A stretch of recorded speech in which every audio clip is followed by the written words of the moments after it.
He's promised number three to rebuild factories. Uh, uh, these are three corners, but there's a problem. According to the economic math, America may not be able to keep all three promises alive. And you have to understand something. America made a trade off between uh, owning factories in after World War II to becoming this big kind of credit society, much like the United Kingdom has done. We're in our 250th year of America. Now, if America doesn't shift back to factory reset, and I mean literally go back to factories, go back to manufacturing, go back to fracking its own oil, then we're going to see countries like China, who are industrializing at a large scale, become the next superpowers of the world. So it's really important, the things that President Trump is saying. The question is, can he keep his promises? Now, according to the economic math, America may not be able to keep all three promises alive at the same time. Why? A strong dollar makes foreign goods cheaper, which is good. You want foreign goods to be cheaper. This is why we can benefit right now in America from importing our clothes from China. Some people make their T-shirts in China, their textiles in China. You can buy a car now twice as fast as Tesla Cybertruck from China at a percentage of the cost. AI goods are cheaper in China, but the payoff is cost of education goes up. Things that you can't import from China tends to go up. I hope you're understanding what I'm saying. So a strong dollar makes foreign goods cheaper, but it also can make American factories less competitive. Tariffs can protect American factories, but they can make life more expensive for ordinary families. Tariffs is just a fancy word for imposing income taxes or income taxes on products going into a country. And protecting ordinary families with cheap imported goods may mean the factories never come back. Three promises, three corners, and this is what Trump is promising. In case you don't necessarily see what I'm saying, he's promising this. As I said in my speech last week, instead of taxing our citizens to enrich foreign nations, we should be tariffing and taxing foreign nations to enrich our citizens. Does that make sense, right? It's going to come back. It's going to come roaring back. It's all going to come roaring back. We're going to put tariffs on outside countries and outside people that really mean us harm. They want to, well, they mean us harm, but they basically want to make their country good. Look at what others do. So these are three promises, but only two of them can actually survive. I call this Trump's triangle of death. Now, I'm not saying Trump is going to die or be killed or assassinated, so calm down. I'm not talking about the death of a person. I'm talking about the death of a promise. One of these economic promises may or will have to be weakened, sacrificed, or allowed to die to see the other two come alive. So the real question is not, does Trump want a strong dollar? It's not, does Trump want to protect ordinary Americans? Neither is it, does Trump want the factories to return? Of course, he and hopefully we all want all three. The question is, which one is his administration eventually going to sacrifice? Because one of them in this triangle has to be sacrificed. And then when you understand this, you'll understand why China is paying so much attention right now, why China's buying gold, why central banks are buying gold, why the United States is suddenly talking like Alexander Hamilton again. And by the way, we are talking about Hamilton economics. Why John Maynard Keynes believed the world needed a neutral international monetary system, and why economists and former world financial leaders have suggested gold could become an international reference point. You'll begin to see why this triangle matters. Welcome to Proof Education. It's where we don't just tell you what may happen, is we're not prognosticators of a doomsday future. We tell you exactly what to do. We do the difficult work so that you understand why it may happen. I'm going to explain every financial phrase. I'm going to slow it down. I'm going to assume, if you stick with me to the end of this, and please, everybody, hit the share button. Come on. 240 is way too small. Let's get this up. Let's get this engine going, because it's not every day you get to benefit from revelation and education at the same time, which is what Proof Education is all about. So hit the share button, hit the like button. Willful ignorance is no longer going to be the excuse of tomorrow. It's the future hangs in the balance of those who are hungry enough to get the knowledge necessary to build it. So I'm going to explain every financial phrase. I'm going to slow it down. I'm going to assume you know nothing, not because any of you are unintelligent rather, but because people in finance have discovered that if they use enough complicated words, everybody else becomes too embarrassed to ask questions. And that is how they keep you outside the room. But today, you and I are going to enter the room. Today, we are pulling up the chair. Today, we're going to understand the language. If you're ready for me to make this plain, I need you to type in the chat, show me the triangle. Come on, type it right now. Show me the triangle. Before we get into it, I want to welcome all now, by the way, 430,000 subscribers to this channel. 430,000 people. At this point, we're no longer a YouTube channel. We're a small country. We need a flag, a national anthem. We need a central bank. And judging by today's message, we may also need some gold. To the new subscribers, welcome. You've entered a channel where 1 minute we are discussing scripture, the next minute we're discussing the Chinese central bank, and somewhere in the middle, I may tell you about a dream involving a snake, a president, and an airport. But don't worry, it all makes sense eventually. And to the more than 300 new members who have joined Seat at the Table, thank you for trusting me and welcome. You're not merely a subscriber, you've gone beyond that. You're the people who saw the free food outside and said, now take me to the private dining room. You looked at the public content and said, this is good. But where are they hiding the dangerous information? The filet mignon. Welcome to the table. Your chair has been prepared. Your plate is now clean. And your cutlery is in the correct order. Please do not embarrass us by taking home the centerpiece. And for those of you who have not yet joined Seats at the Table, I love you deeply. You are family. You're simply standing outside the restaurant looking through the window, and we can see you, and you can see us. There's still room at the table. All right, let's get into this. What is the triangle? Here are the three corners again. Corner one is keep the dollar strong. If you're taking notes, please write this down. Corner two is protect Main Street. Main Street being the opposite of Wall Street. It's you and I who own restaurants and shops. Number three, rebuild the factories. Let us define every phrase because some people hear strong dollar and think that must be good. Some people hear Main Street and imagine a literal street. Some people hear rebuild the factories and think this is simply about reopening old buildings, and it's much, much deeper than that. Let's begin with the dollar. What does a strong dollar mean? When we say the dollar is strong, we mean the dollar can buy a large amount of foreign currency and foreign goods. I want to make this easy. Imagine one American dollar can buy 10 units of another country's currency. A television made in that country costs 100 units. If $1 buys 10 units, that television costs an American $10. Now imagine the dollar becomes weaker. I hope you understand. Just say understood if you catch that. Now imagine the dollar becomes weaker. $1 can now buy only 5 units. The same television still costs 100 foreign units, but now the American must pay $20. Nothing changed about the television. Nothing changed about the factory. What changed was the power of the dollar. So a strong dollar allows Americans to buy foreign goods more cheaply. That sounds wonderful. And for the consumer, it often is. A strong dollar can make imported televisions, phones, clothing, furniture, cars, machinery, and foreign holidays more affordable. If you're an American traveling to another country and the dollar is strong, your money goes further. You walk into a hotel like a king. You order room service in the Philippines. You say, bring me another towel. You do not even need another towel. You just want to feel super powerful. That is the strong dollar. But the same strong dollar that helps the American consumer hurts the American factory. Why? Because American products become more expensive for foreigners.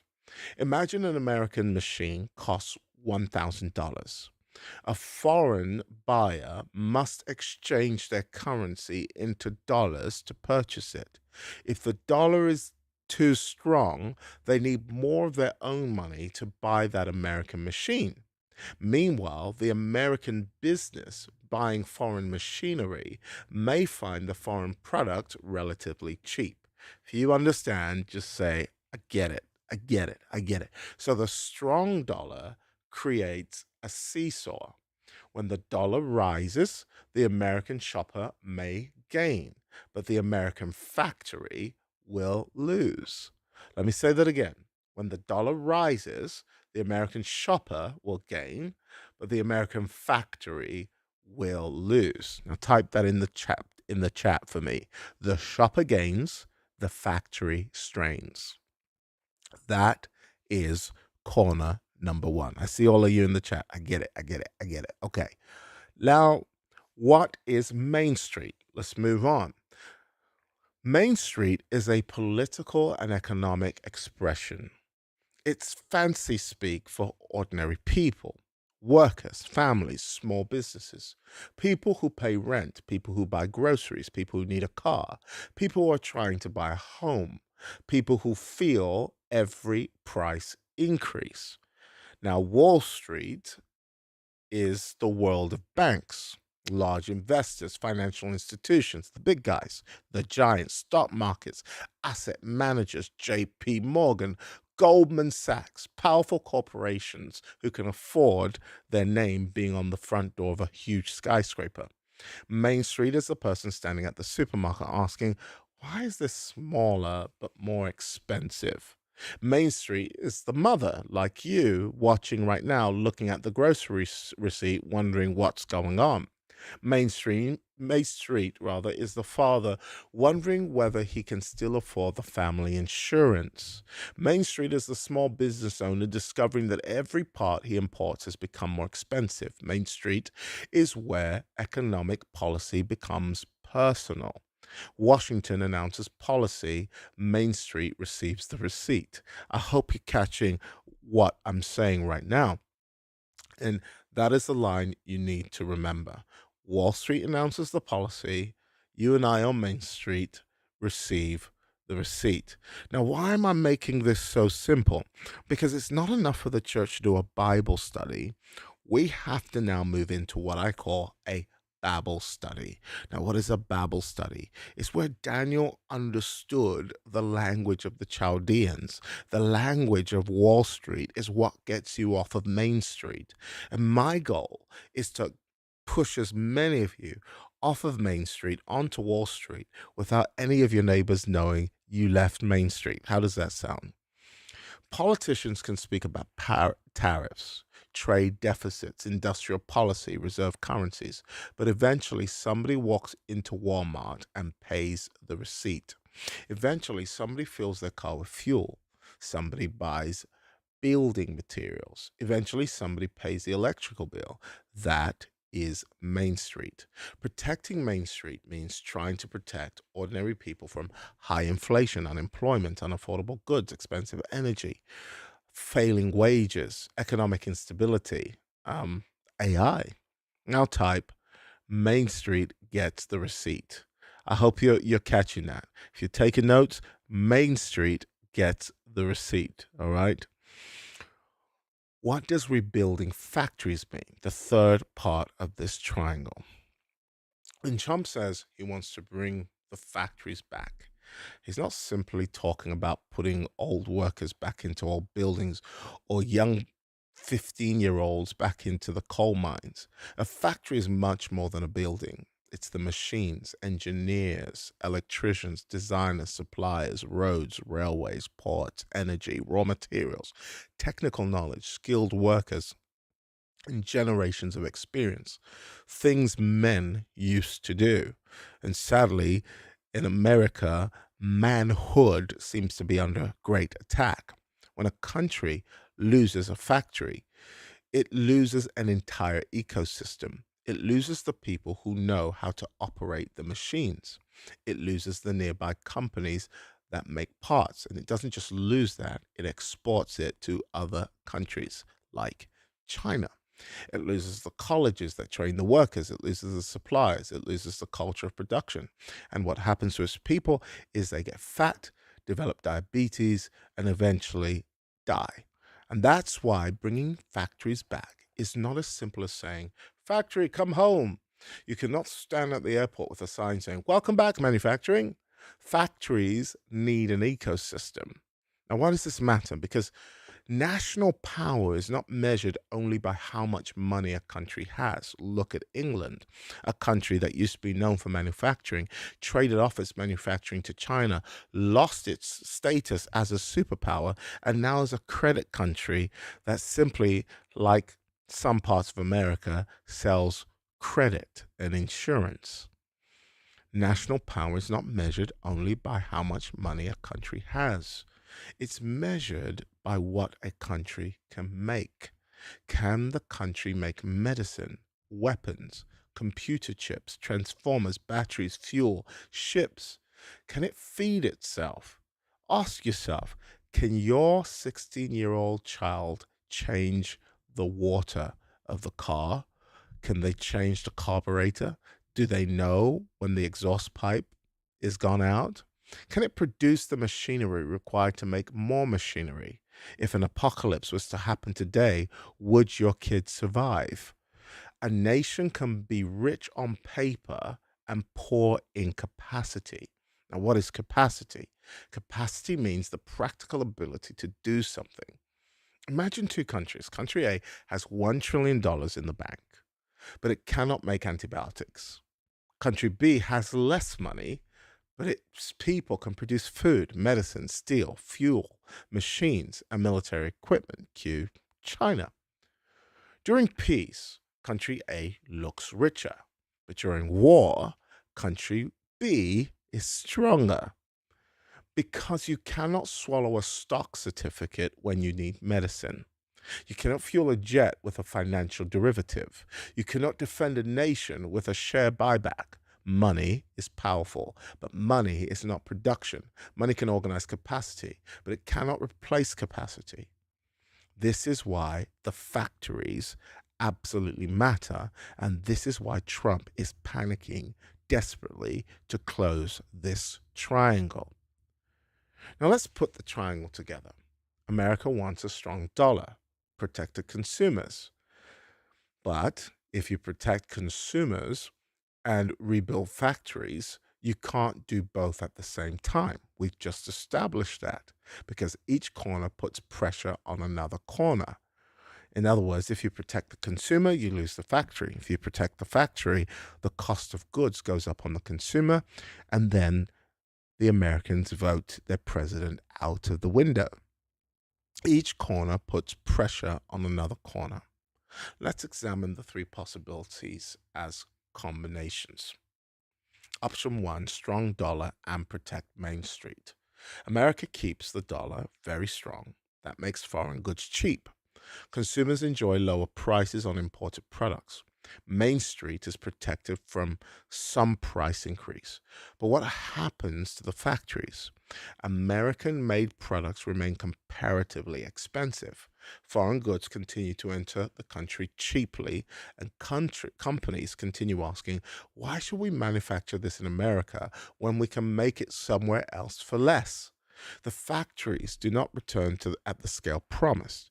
In this combination, the dollar lives, Main Street, you and I are happy, we're living affordable lives, but reindustrialization dies. Now, reindustrialization simply means rebuilding the country's industrial and manufacturing capacity. Type in the chat, strong dollar, cheap imports, weak factories. Now let's explore option two. And please follow Miami Ooh and like, share, and subscribe. Because especially if you think this is necessary information and it's helping you. If not, don't share, don't subscribe. Option two, protect Main Street and rebuild factories. America decides we're bringing back the factories, but it also wants to avoid crushing families with huge price increases. One way to help American factories compete is to allow the dollar to weaken. Why would a weaker dollar help? Because foreign goods become more expensive for Americans. American goods become more affordable for foreign buyers. American exporters become more competitive. Domestic manufacturing becomes more attractive. But the sacrifice is the strength of the dollar. Imported products may cost more. Foreign travel may cost more. The dollar may purchase less abroad. And in this combination, Trump's party is out. Main Street is supported through jobs and industrial growth. Factories return, but the exceptionally strong dollar is sacrificed. Option three, strong dollar and rebuild the factories. America decides we are keeping the dollar strong and we are also rebuilding our factories. How can American factories compete when foreign goods remain cheap? The government may use tariffs, subsidies, imported restrictions, government contracts, tax incentives, and industrial policies. These tools can protect domestic factories, but they may raise prices for Main Street. Why? Because a tariff imposed by America upon a foreign import simply means that company will impose that charge upon the consumer by raising the costs of the goods. The dollar remains strong, factories return, but affordability may die. This is the triangle. And here is why I call it the triangle of death. Can you see it now? Because whichever two corners you protect, the third comes under pressure. Protect the dollar and Main Street. The factories struggle.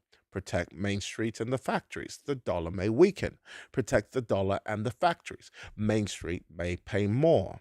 Type in the chat. You can only choose two. Now, I hope you all are understanding where we are so far.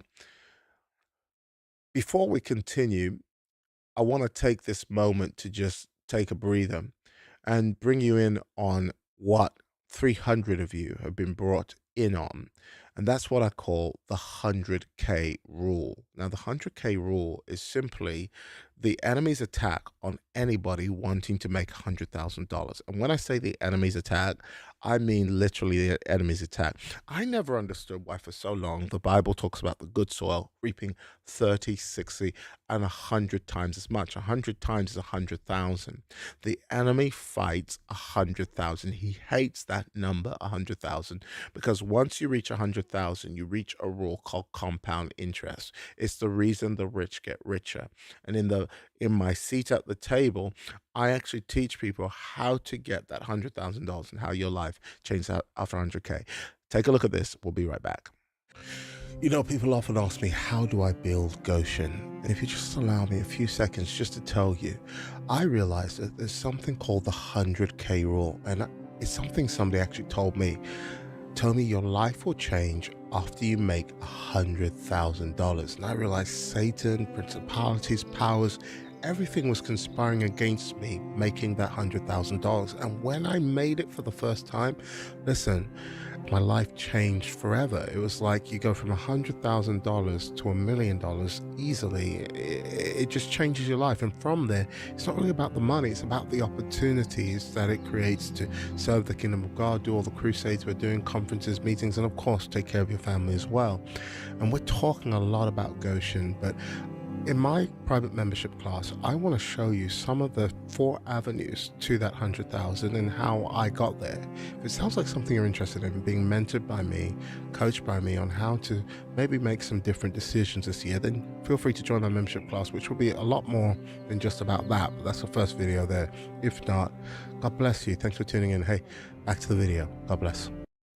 Now, welcome back. If that sounds like something you're interested in, the link's in the description. I hope it's also going to be pinned in the chat at some point as well. But it's all in the description. You can join the membership right now. All right, now, before an economist writes me a 10-page email, let me qualify this. Economies are complicated. Technology, productivity, energy production, tax changes, and innovation can improve all three areas. This is not a mathematical law saying improvement is impossible. The argument is that America cannot fully maximize all three at the same time without major trade offs. And economics, rather, is the study of trade offs. Every policy has a price. Every advantage creates pressure somewhere else. Every promise sends somebody a bill. Now, what's a tariff? A tariff is a tax placed on imported goods. Suppose a washing machine is made overseas. It costs $500 when it reaches America. The US government puts a 20% tariff on it. The 20% of $500 is $100. The, the washing machine now costs $600 before the shop adds another expense or any other expenses. So who pays the tariff? And this is where political language can become misleading. A foreign government does not normally walk into the US Treasury and hand over a bag of money. The American importer initially pays the tariff. The importer then increase the price for the customer. Ask the foreign manufacturer to lower its price, accepts a smaller profit, or divides the cost across all three. So, who ultimately pays? Sometimes the foreign company pays part of it. Sometimes the American business pays part of it. Sometimes the American consumer pays part of it. Usually, the burden is shared in some way. The purpose of the tariff is to make the foreign product less attractive and give the American producer room to compete. Think of a young tree. The government builds a fence around the tree so larger animals cannot destroy it before it grows. The tree is the new industry, the fence is the tariff. It sounds wise, but what happens if the tree never grows? What happens if the company becomes lazy because it knows foreign competition is being blocked? What happens if the company keeps raising prices because customers have literally nowhere else to go? Protection can build strength.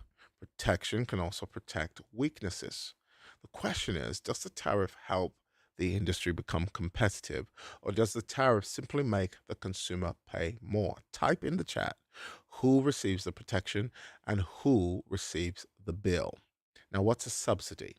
A subsidy is a government support given to reduce the cost of production or encourage an industry.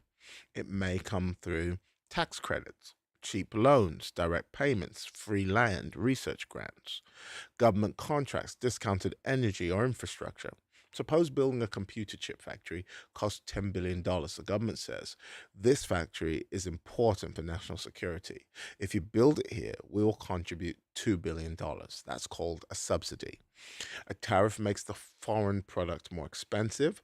A subsidy makes the domestic product cheaper to produce. Tariffs are the fence, subsidies are the fertilizer. The goal is to help the domestic industry grow. Now, nations have been playing this game for a long time, and we're going to talk about this. It's called Hamilton economics. If you're understanding what we're saying so far, just say, I got you, or put some emojis up, some deuces up, so that we're all on the same page. This brings us to the Alexander Hamilton. Hamilton was America's first Treasury Secretary. If you have a $10 bill, you likely recognize him as the man on the face of it.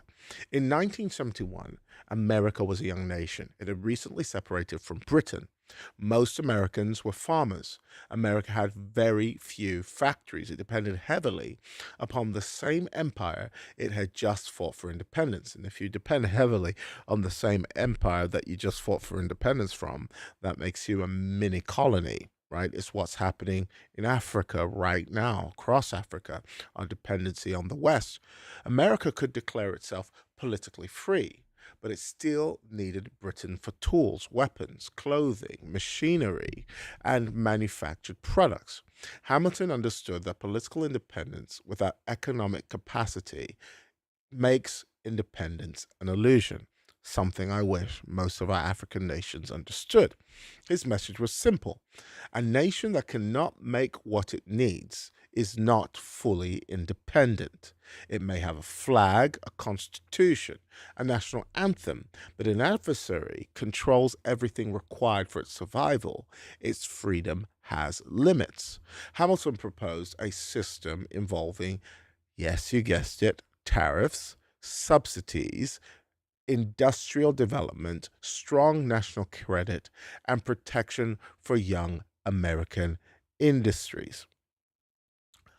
An infant industry is a new domestic industry that is not yet strong enough to compete with older foreign producers.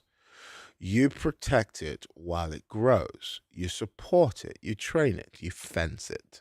You build the infrastructure around it. Eventually, it should become strong enough to compete. This system helped America develop from a primary agricultural country into literally an industrial superpower. It did it through something called cheating. Now, people sometimes say countries become rich through free trade. That is only part of the story. Many powerful countries become rich by cheating, using tariffs, subsidies, fencing and fertilizing, government support, technology acquisition, industrial policy, protected markets while they were developing. Then, after they became powerful, they told everybody else, now let's all be fair and let's all trade freely, which is pretty much what America did to become a superpower. It's what China's doing right now through greedy tactics, through espionage, through copying products corporately, corporate espionage. It's literally stealing other people's ideas, growing its economy, and then at the end it's going to say, now let's all be good boys and trade freely and fairly. It's like somebody climbing over the wall, reaching the top, and then pulling the ladder up. Then they look down and say, you people should learn to jump. That's why the original speaker jokingly said powerful countries cheat. I would use a more careful word. They strategically protect themselves. Then, after winning, they often preach openness to everybody else. Trump's economic team is openly returning to this Hamiltonian tradition. And now that's why you'll begin to understand this kind of speak. As I said in my speech last week, instead of taxing our citizens to enrich foreign nations, we should be tariffing and taxing foreign nations to enrich our citizens. Does that make sense, right? Does that make sense, right? The message is we're going back to cheating. I'm sorry. We're going back to strategically protecting our own interests. This message is national security begins with national capacity. America must be able to make things again. That's simply what he's saying. America cannot remain dependent on strategic rivals for everything, because otherwise it makes us simply a vassal state of those countries or a colony. And that is why rebuilding the factories is not a side issue. It is the premier economic agenda of the next 100 years of America's survival. If America is to get past the 250-year curse that most empires go through, it must mandatorily return to manufacturing. But who does that affect? Say it in the chat if you know the answer. And this gives us the first clue.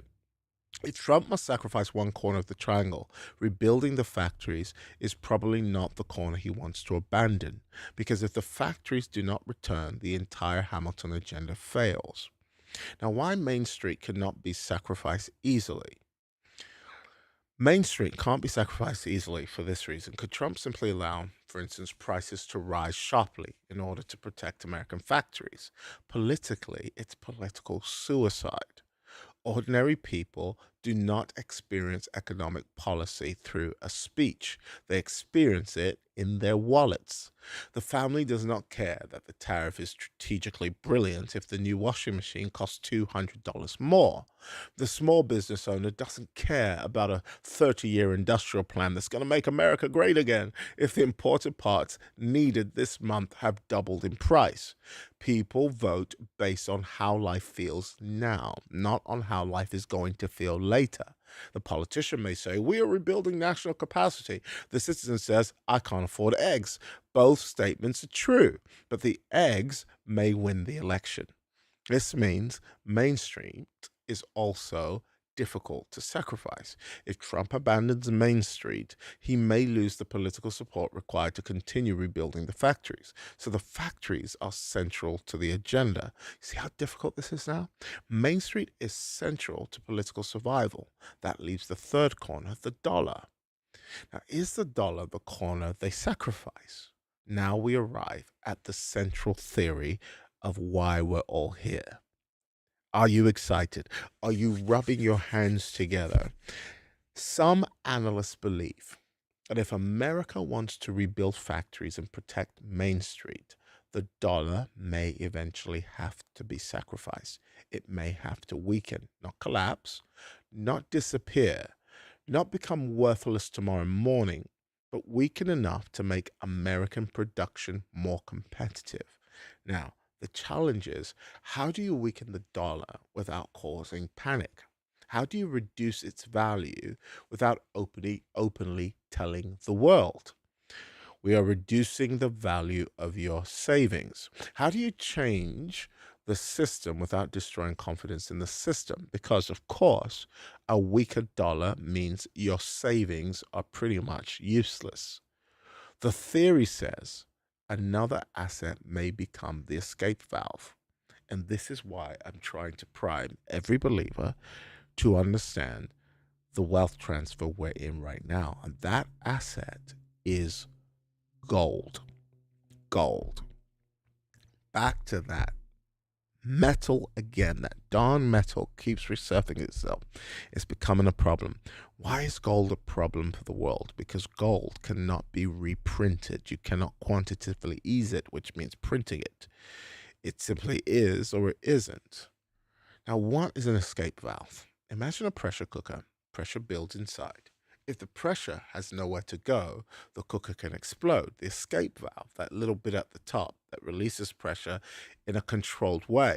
Some analysts believe the global financial system is carrying enormous pressure from government debt, trade imbalances, currency overevaluation, geopolitical conflicts, sanctions, and distrust. Gold is the valve. Instead of openly announcing the dollar is worth less, gold rises sharply against the dollar. And then we cue Besson. The treasurer has been to Fort Knox, and I am happy to say all gold is present and accounted for. The U.S. has the largest pile of gold in the world, over $1 trillion at current market value.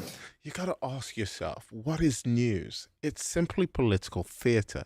It's simply them saying, trust us. It's a dog whistle to the people that have ears to hear and eyes to see. They're saying, we're up to something. It doesn't matter if there's gold behind there. It just matters that you and I believe there is. If gold moves from $4,000 an ounce to $10,000 an ounce, two things may be happening. Gold may be becoming more valuable. The dollar may be becoming less valuable relative to gold, or both. A higher gold price can act like a mirror. It shows you what the currency has lost. Now, type in the chat, gold may become a mirror. Now, China enters this story marvelously because the question is, why is China right now buying so much gold? Gold is not an asset. Gold is a security. Gold is being deliberately undervalued right now by market makers. So why is China buying gold? Recently, a gold EFT became the largest EFT in China. EFT just sounds for electronic funds transfer. It literally means an exchange uh, is an exchange is a marketplace. Traded means it can be bought and sold. A fund is a basket of investments. Imagine going to the supermarket. You can buy one apple, one orange, one banana, one mango, or you can buy a fruit basket containing all four. An EFT is the financial fruit basket. Some EFTs hold company stocks, some hold bonds, some hold property companies. Some hold gold. America's one, the S&P 500, is a major scoreboard following around the 500 largest American companies. People can buy an EFT that follows that scoreboard. China has a major index called the CSI 300. Index is simply a group of companies that come into one, which follows around 300 large Chinese companies. But now one of China's largest investment baskets is connected to gold. A Chinese gold EFT grew larger than a major Chinese stock EFT. That does not mean every Chinese person owns gold. It doesn't mean all Chinese savings are in gold, but it is a powerful signal that China's hearing the dog whistle. Money is leaving one kind of confidence and is entering another. Investors are choosing between a basket representing Chinese companies and a basket representing gold. More money has gathered in gold. When money moves, confidence moves with it. Markets are not only measuring wealth, markets are measuring trust. Money moves with trust. Write that in the chat. A gold EFT allows people to gain exposure to gold without keeping bars in their house. Imagine a secure vault holding 1,000 gold bars. The fund divides the financial ownership of those bars into millions of shares. You buy some shares. You do not normally receive a gold bar in the mail. You own a financial interest connected to the gold held by the fund. Now, why do people use EFTs? Because physical gold creates questions. Where will you store it? How will you insure it? How will you know it's real? I don't know if anybody wants to have a vault of gold in their basement. How will you sell it quickly? What happens if it's stolen? The EFT makes buying and selling easier, also makes it more fraudulent. But there's a difference between owning physical gold and owning a financial claim connected to gold. Let me make this simple. Owning a bicycle, owning a receipt saying a bicycle is stored for you, having a contract to buy a bicycle next month, and betting on whether bicycle prices will rise, all four involve bicycles. They are not the same thing. The same is true in gold. Now, what's paper gold? Paper gold is an informal phrase. It can refer to a gold EFT, electronic funds transfer. It can refer to a gold certificate, gold futures, unallocated gold accounts, and leverage gold products. Not all paper gold is fake. Not all paper gold is fraud. A physically backed EFT may hold real gold in a vault, but the investor usually holds shares in a structure, not a coin in their hand. Now, what is leverage? Leverage means controlling more than the money you personally contributed. Suppose you have $100. Without leverage, you invest $100. With 10 to 1 leverage, your $100 may control a $1,000 position. If the investment rises by 10%, your gain may be huge compared with your original $100. But if it fails by 10%, your entire $100 may disappear. Leverage multiplies gain, leverage multiplies loss. It's like using a long metal bar to lift something heavy. The bar gives you power, but if it slips, it can crush you. Type in the chat, leverage multiplies both. Now, central banks are buying gold too. It's not just ordinary Chinese investors. China's central bank has also contributed to buying gold. What is essential is that if banks are doing it, like we said, money's moving where trust moves. Now, what's a central bank? A central bank is the main financial authority behind countries' money and banking systems. America has the Federal Reserve. Britain has the Bank of England. China has the People's Bank of China. A central bank can influence interest rates, support the banking system, manage the currency, hold national reserves, create money, and respond to financial crisis. Think of ordinary banks as football teams. The central bank is part referee, part rule maker, part stadium manager, and part emergency doctor. China has been adding gold to its national reserves. Other central banks have also been buying gold. Why? Because countries need savings too. A family may keep cash, savings, a pension, property, food, and perhaps jewelry. A country also needs an emergency cupboard. Its reserve may include dollars, euros, government bonds, gold, and other assets. These reserves help the country pay for imports, support its currency, survive a crisis, reassure lenders, and keep trading. Why does gold matter? Because gold is not another country's promise. Now, what's a bond? A bond is an IOU. It's another country's promise. You lend money to a government or company, they promise to repay you, usually with interest. A US Treasury is an IOU from the US government. China sells enormous amounts of goods to America. China receives dollars. China can use those dollars to buy US Treasury securities. In simple terms, China sends America real products, America sends China dollars. China then lends some of those dollars back to the American government. China receives an IOU saying, we will repay you. For many years, that has been considered safe. The US bonds have been considered the safest bonds in the world. But China may be asking, how much of our national savings should be promises from one foreign government? Imagine you sell food to your neighbor. Your neighbor gives you handwritten IOUs. After many years, almost all your savings are pieces of paper saying your neighbor owes you. Even when your neighbor has always paid, wisdom may say, let's also own land. Let's also own tools. Let us also own something that doesn't depend on these paper promises. Gold is not a government's debt. Gold is not a company's share. Gold does not need a bank to remain solvent. Gold does not need a chief executive. Gold does not go bankrupt. This is what people mean when they say physical gold has no counterparty risk.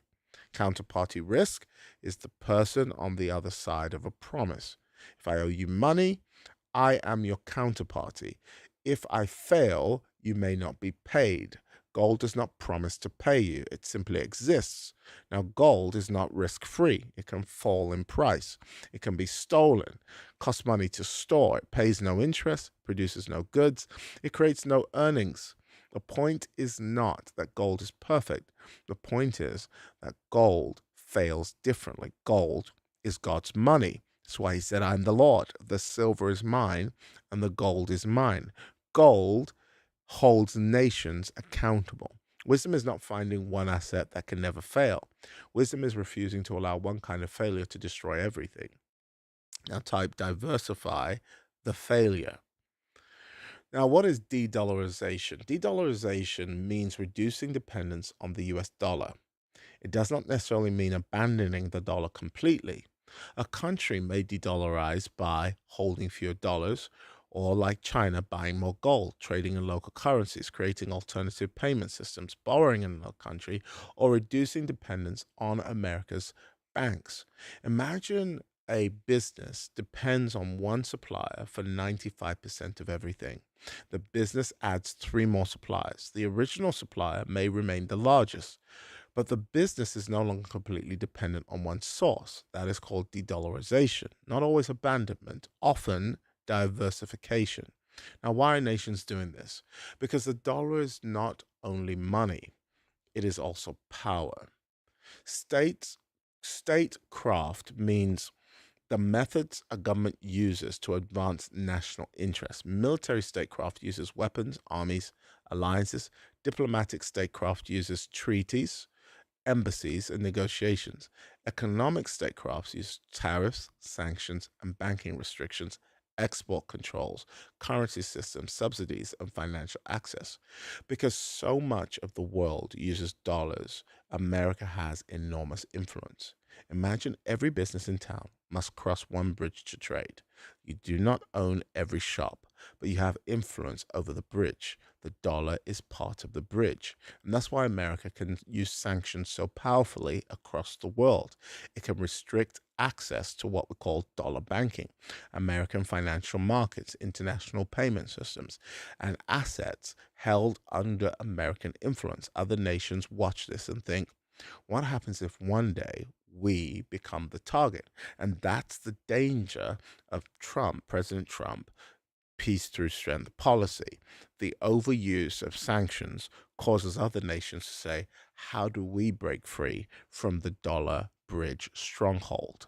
The dollar bridge stronghold gives Trump literally a financial Strait of Hormuz in almost every nation in the world. This does not mean they hate the dollar. It means they want options, options of power. And what is a reserve currency? A reserve currency is a currency that governs a major institution that the institution holds widely. The dollar is the world's leading reserve currency. Countries use it to trade, to borrow, to save, price oil and other commodities, pay international debts, and manage emergencies. Imagine children from 10 schools trading cards. Everybody agrees to use one school's points because those points are recognized everywhere. That makes trade easier, but it gives the school issuing those points enormous influence. America receives major benefits from the dollar's global role. The world needs dollars.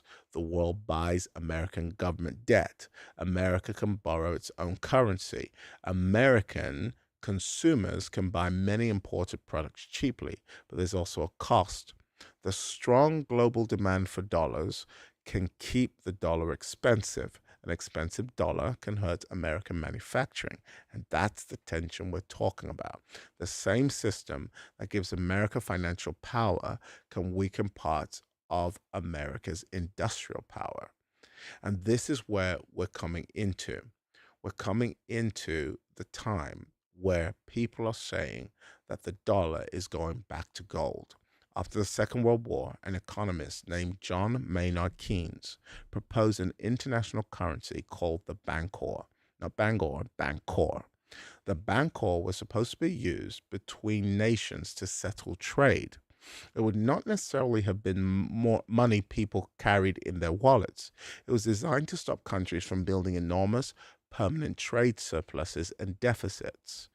Now, remember, we said a trade deficit means a country imports more than it exports. Imports come in, exports go out. Suppose America sells $800 billion of goods abroad, but buys $1 trillion from abroad. America has a $200 billion trade deficit. A trade surplus is the opposite. Suppose China exports $1.5 trillion of goods, but imports only $1 trillion. China has a $500 billion trade surplus. I hope you're understanding now. Keynes believed both sides should face pressure. Deficit countries should not be allowed to consume forever without adjustments. Surplus countries should not be allowed to accumulate forever without also changing. Now imagine two bathtubs, if you will. One constantly loses water, the other constantly overflows. Keynes wanted a plumbing system that pushed both tubs back toward balance. But the Bancor was rejected by guess who? America, because America would not benefit from that at the time. And now it wishes that it said so now. Well, Trump does. Instead, the world centered the system on the dollar. Why? As America had won the economic game. America had the factories, the gold, the exports, the industrial power. In 1944, America occupied the position China occupies in many areas today. America was the great exporter. America did not want a system that punished countries for having huge surpluses.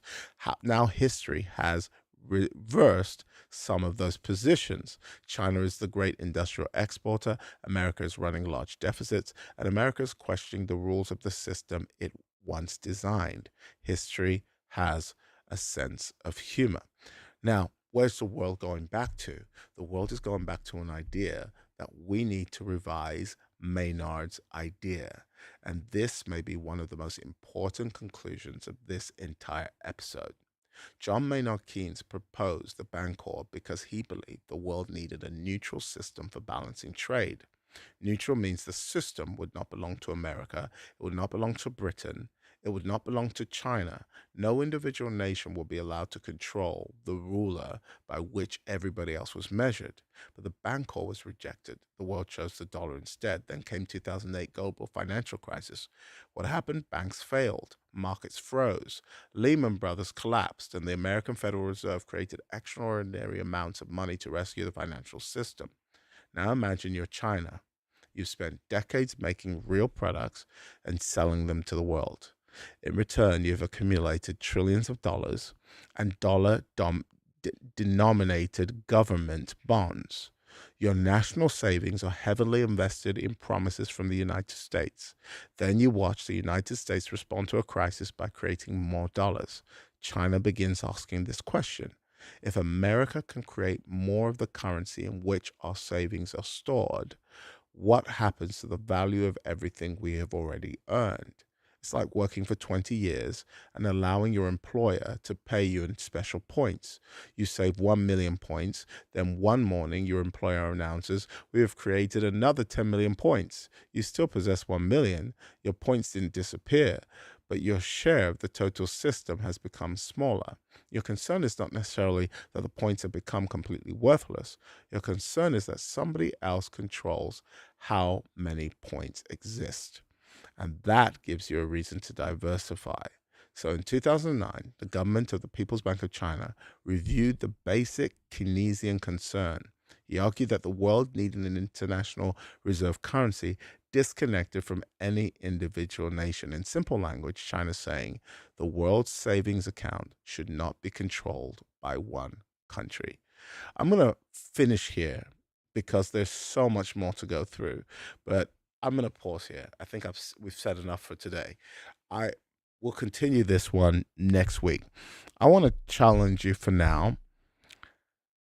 Consider, think about, pray about assets, liabilities, and securities. I am not saying gold is an asset. I'm not saying spend all your money and store gold bars in your house somewhere. It's not safe. It's not secure. What I am saying is the greatest wealth transfer is upon us. And many people will miss it because the language is deliberately designed to protect the rich from getting it and those who are willfully ignorant from accessing it. And frankly, the church has opted for the latter.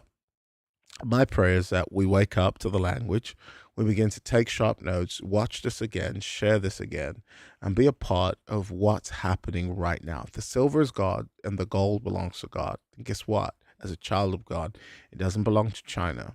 It belongs to you first. And sometimes God will give the world the chore of heaping up the wealth. So in the end, he'll turn it over to you, the righteous. But I want to add something, not just the righteous intelligent. So I'm offering you all a seat at the table. Haven't yet taken that option. I know this was surprisingly long, probably the longest live I've ever done. But there's a lot I want to tell you in such limited amount of time. I believe we literally have to 2030 to get this right. And the curriculum of the church is still, turn around, touch the ground, and your blessing is coming in the mail kind of speak. I believe we've got to get geared now for what's coming and our minds in order. And so if you believe that, I'm offering you a seat at the table. What seat at the table? It's for those who want to break the 100K barrier. If you've already broken it, that's great. But this particular class we're dealing with right now, new classes are coming up and of course being uploaded, is how to break the 100K barrier. What's the 100K barrier? After you make $100,000 liquid. I'm not talking about assets. I'm talking about liquid cash. Your future begins to look different. It's the reason the rich get richer. It's why God said good soil produce 30, 60, and 100-fold. Because once you reach 100-fold, you reach a realm called multiplication. Before that, you're fruitful. But after that, you begin to multiply. And so in that particular class, I offer you how to actually 4 ways to get to that 100K goal. And after that, you reach a place called compound interest, where money begins to make money and of course be able to do several things for you. The next voice you'll hear is the announcer for that. The link for that is in the description. I hope it's also been pinned in the chat, but if you don't get access to it, fine, that's all good. But But if you do, if you decide you just want to continue with the free stuff, great. But make sure you get my book, How the Mighty Fallen. It's now a bestseller on Amazon, by the way. So thank you to everybody who's purchased it. But thank you even more to those of you who are going to read it. It's not for the fallen, it's for those who want to be mighty. And my goal is to raise up all of you to be mighty men and women. The Bible says the least of you will be as David, and the greatest of you will be as the house of God. So next voice you'll hear is the announcer telling you how to be a part. All my links are in the description. But for now, you've been watching Profeducation. God bless you. You know, people often ask me, how do I build Goshen? And if you just allow me a few seconds just to tell you, I realized that there's something called the 100K rule. And it's something somebody actually told me. Tomi, your life will change after you make $100,000. And I realized Satan, principalities, powers, everything was conspiring against me making that $100,000. And when I made it for the first time, listen, my life changed forever. It was like you go from $100,000 to $1 million easily. It just changes your life. And from there, it's not really about the money. It's about the opportunities that it creates to serve the kingdom of God, do all the crusades we're doing, conferences, meetings, and of course, take care of your family as well. And we're talking a lot about Goshen, but in my private membership class, I want to show you some of the 4 avenues to that 100,000 and how I got there. If it sounds like something you're interested in, being mentored by me, coached by me on how to maybe make some different decisions this year, then feel free to join my membership class, which will be a lot more than just about that. But that's the first video there. If not, God bless you. Thanks for tuning in. Hey, back to the video. God bless.